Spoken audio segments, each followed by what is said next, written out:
Toi on pätevän näköinen ihminen. Todella pätevän näköinen. Kysytään se varmaan tietää. Kysytään siltä. Nyt ilmiinytään sille. Juh. Oho! Ketä siihen tupsahti? Tip. Tap.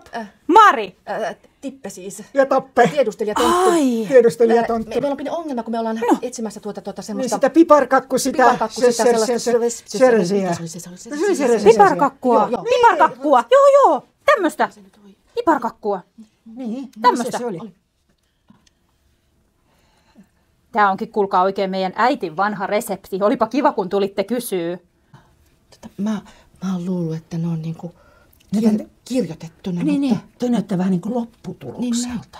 On oikein mehevä ja pistetään tähän sitten vielä vaikka noita sokerikuorrotetta päälle, niin avot. Joo. Outoa.